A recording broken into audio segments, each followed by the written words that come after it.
Bienvenue pour cette première interview pour le blog Business Challenge. Aujourd'hui, j'ai l'honneur de vous présenter Barbara pour un interview, pour un témoignage insolite. Alors Barbara, bonjour. Bonjour. Je vais te demander de te présenter. Quel âge as-tu? Où habites-tu? Quelle profession exerces-tu? Alors, je m'appelle Barbara, je viens de faire 30 ans. Je suis infirmière libérale aujourd'hui et j'habite à Mias. Ok, alors Barbara a une histoire plutôt, comme je l'ai dit, plutôt insolite à nous raconter. Donc, Barbara a 30 ans, propriétaire de deux maisons à Toulouse et à Mias, mais cette interview en fait il va être destiné surtout à son premier investissement. Premier investissement qui est insolite. Alors parle-nous un peu de ton premier investissement. Alors, la première fois que j'ai acheté, c'était il y a 8 ans, en 2008. Ouais. Une maison de village à Toulouse. Et j'étais étudiante à l'école d'infirmière à cette époque-là.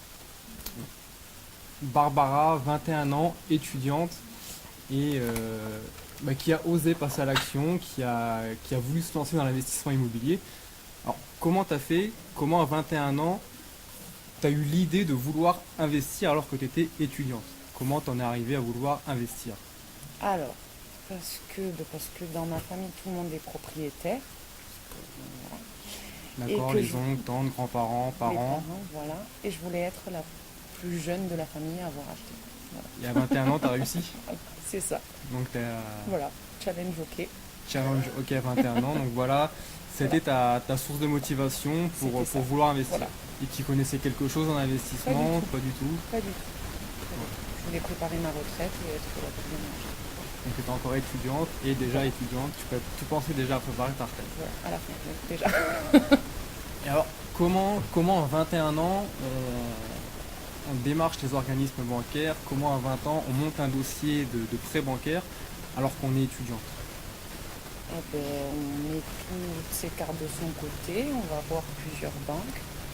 Et puis, à cette époque-là, je travaillais beaucoup en dehors De de tes l'école, études? de mes études. Et du coup, j'ai constitué un dossier avec tous mes employeurs, tous mes CDD, tout, sur un an, du coup, pour montrer que, comme toi, Donc tu as j'en mis un voulais. peu, donc t'as présenté ton dossier à combien? À 3 organismes bancaires, c'est ça? Oui. Donc en fait, ce que tes parents t'avaient ouvert, comme tu m'as dit, J'avais des comptes. des plans épargne dans trois organismes bancaires. Voilà. Tu as été voir les trois, tu les as mis en concurrence. Voilà. Et tu as monté un dossier en béton, un peu comme une lettre de motivation, un peu Voilà. comme pour un premier emploi. C'est ça. Tu as mis C'était toutes ça. les cartes de ton côté parce que tu savais que tu partais. Toi, tu partais gagnante, perdante, tu partais comment? Avec ta naïveté, Non, avec ta volonté. avec mon innocence, et dans tous les cas, j'allais acheter, donc avec eux ou sans eux. Qui voulaient être de la partie en serait et les autres non.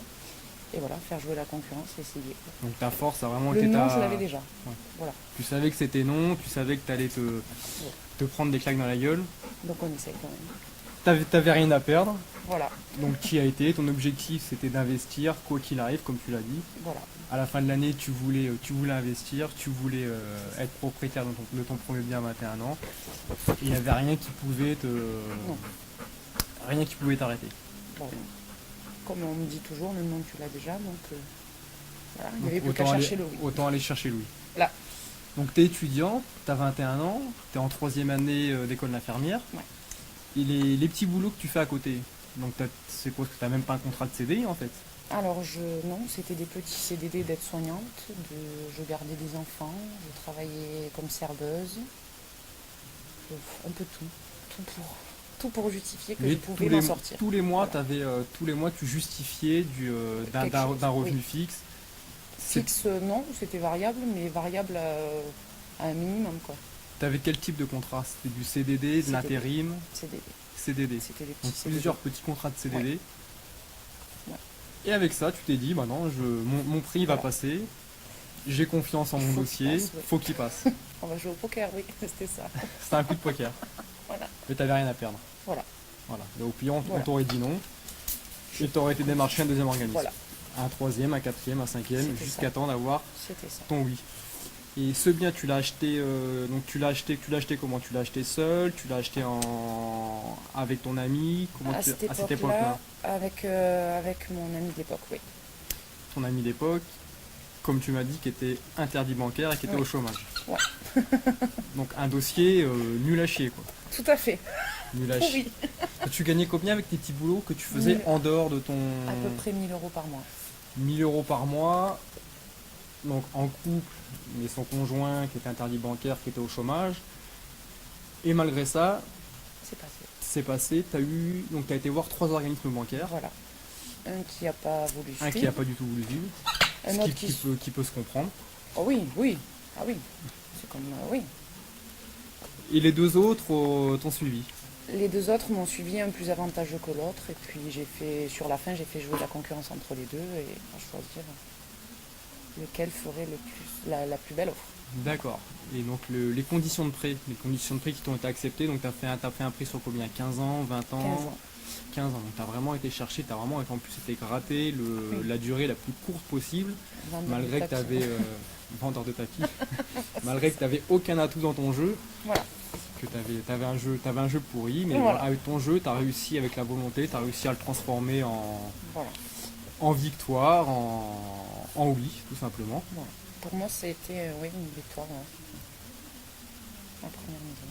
Donc après sur 15 ans, ça te fait des mensualités de combien ça te fait? 800 euros à peu près. Énorme.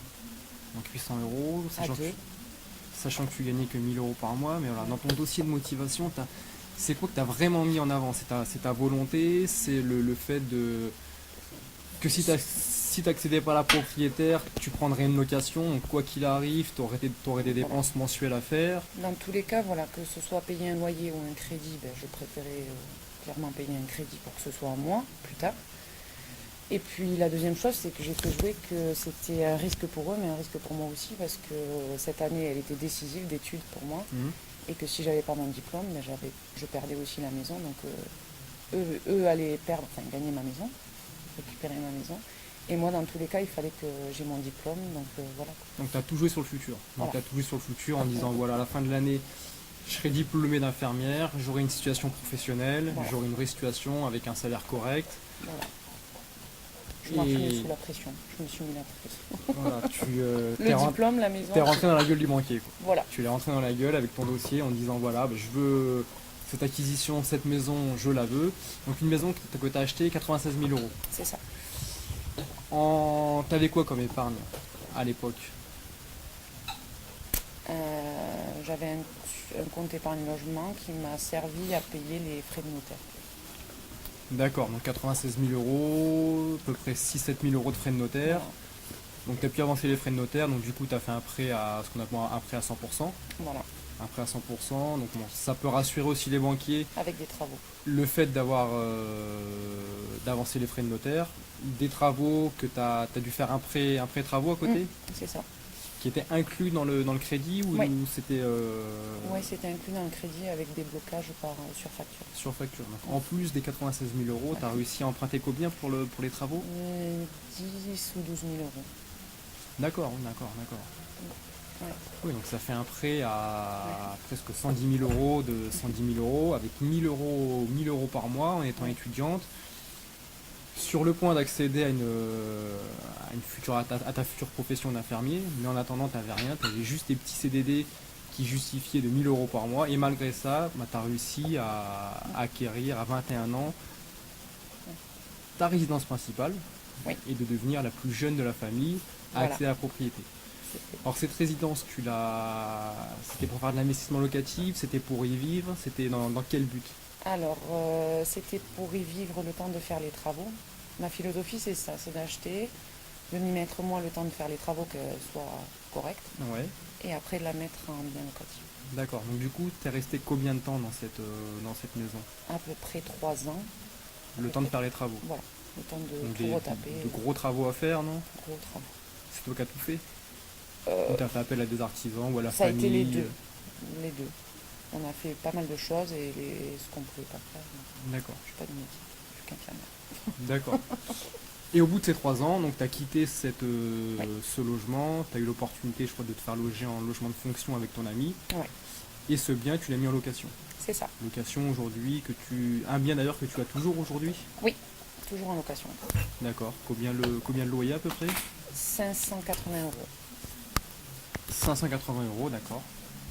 qui couvre ton crédit. qui couvre mon crédit et les frais dessus. Parce que ton crédit, donc tu m'as dit aussi que tu l'as fait, tu as renégocié ton crédit. Voilà, j'ai racheté mon crédit auprès d'une autre banque quelques années plus tard, puisque j'avais le crédit à taux zéro la première fois. D'accord, que tu as dû racheter pour pouvoir mettre ton bien en location. Voilà, D'accord, sans ça, tu n'aurais pas pu le faire. voilà. Donc j'ai racheté mon crédit entièrement et D'accord.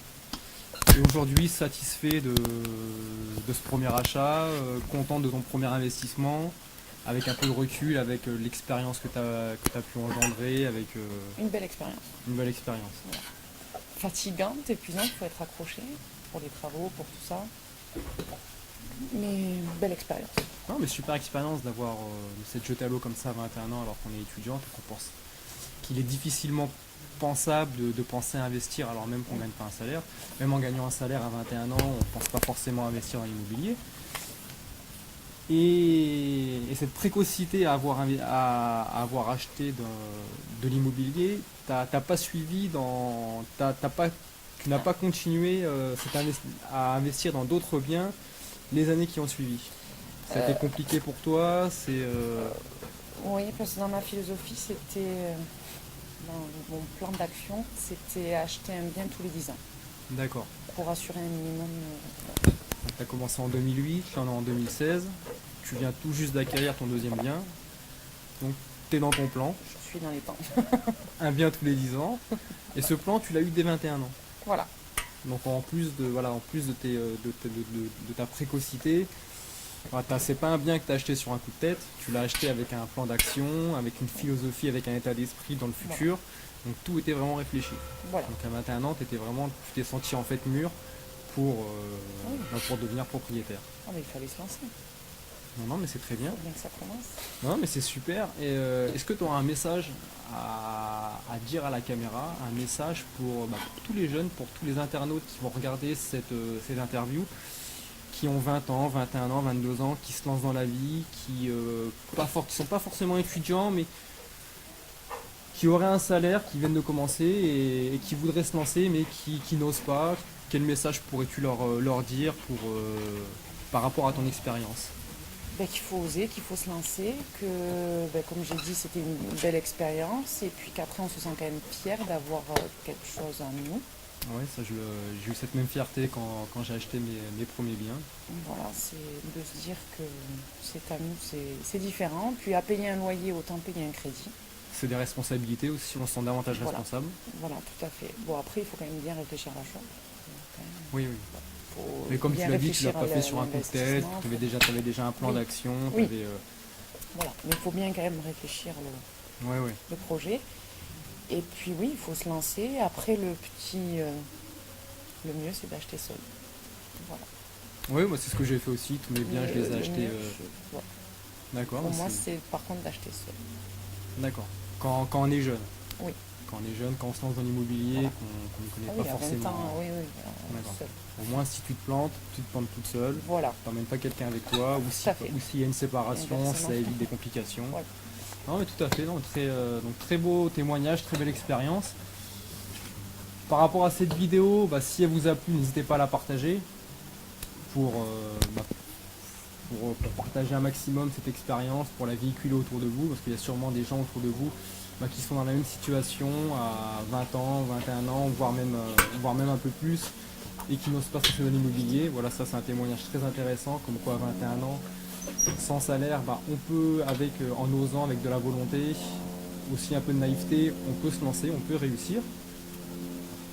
Pour ma part, je vais t'offrir mon parcours, parce que je me suis enrichi de ton expérience immobilière. Donc je te laisse mon livre pour t'enrichir de quelques astuces ou de mon parcours. Comme ça, ce sera un échange qui aura été constructif. Donc c'est mon parcours, donc comment je me suis constitué un patrimoine de plus d'1 million d'euros avec mon salaire de 1 750 €. Voilà, c'est une autre histoire aussi, un autre témoignage. Voilà, que je suis fier de t'offrir.